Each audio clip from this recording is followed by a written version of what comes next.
Yes. Thank you for answering my questions. My name is Joy. Hi, Joy. And it's an answer to prayer to be here. So here they are. 3 real quick questions, Okay. a little complicated. How do I know if I am saved if I have blasphemous thoughts? Should I be taking communion if I am not sure if I am saved?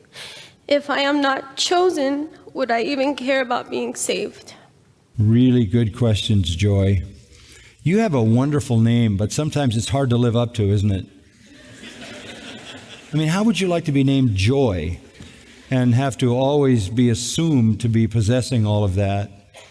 I can hear the cry of your heart, Joy. I want to make it as simple as I can. The fact that you are asking these questions is evidence of the work of God in your heart. It is evidence of your desire for Him and for salvation and to know Him.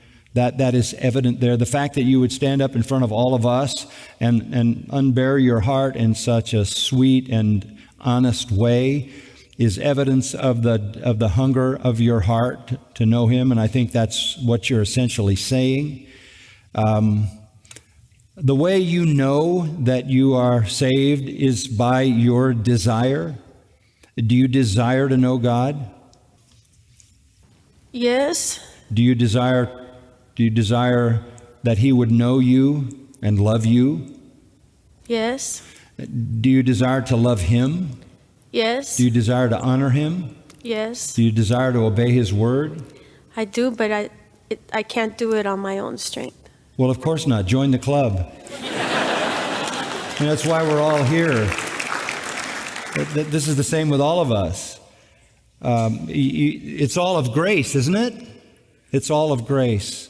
The Apostle Paul in Romans 7 helps us because this is the Apostle Paul. This is the one that we would elevate as the supreme example of a Christian.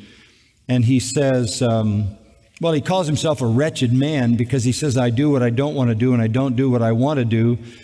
He said, there is a principle in me that loves the law of God, but I see another principle in me warring against the principle of my mind, and it's the principle of my flesh, and it causes me to do the very opposite of the things I want to do. And he says, oh, wretched man that I am, who will deliver me from the body of this death? And that's a very interesting illustration. One of the ways that murderers were punished in the ancient world was that the victim that they had murdered was strapped to their body, and eventually the decay from the corpse would destroy them. Paul feels, even though he's a believer, that he's got the dead body of his sinful nature still tied to him. So what you're saying to me is essentially the same cry that came out of the noblest of all Christians. And that very cry is evidence of the work of God in your heart, that you desire to know God, to be loved by God, to love God, to honor God, to obey God, and that you know you can't is a statement of a genuine believer, because you recognize that you aren't everything you should be, and you are utterly dependent upon God Himself and upon the Holy Spirit. That's true of your salvation. You can't save yourself and you can't sanctify yourself. So you're where all honest Christians live. You're saying, I'm not what I want to be, but I know what I want to be. I'm not what I ought to be, but I know what I ought to be. It's about direction. It's about affection. It's about love. And we've talked about that recently when Jesus was restoring Peter. In John 21, he said 3 times, do you love me? Do you love me? Do you love me? And Peter had been caught in disobedience again. And yet he said, Lord, you know me, you know I love you. Then feed my sheep.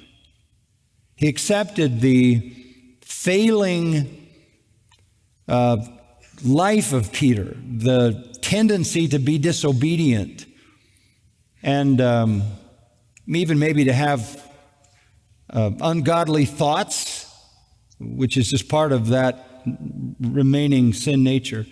But he accepted that man, and he accepts all of us if we love him, and calls on us to love him more.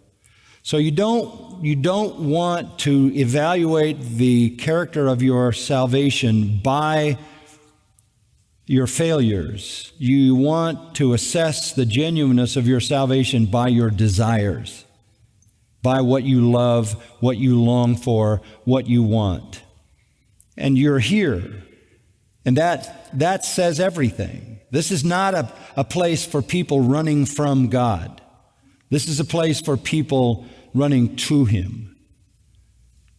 But asking the question is important. The purest joy, to kind of play on your name a little bit, the purest joy in the Christian life comes when we are obeying Him, loving Him, serving Him, worshiping Him. That's when we enjoy the most assurance. Security is one thing. Security means that I am saved and He will keep me until I see Him face to face. I'm secure in Him. That's not assurance. Assurance is the confidence I have in my mind of my salvation. Many people are saved, they're secured by God in that salvation, but they don't always have the assurance. Why do we struggle with assurance? Because we know our weakness, because we know our temptations, because we know we're not what we ought to be. Sometimes because we fall into a pattern of sin and we lose our assurance. Sometimes because perhaps we have been taught wrongly that you might do something that cause you to lose your salvation, and that generates a certain amount of fear.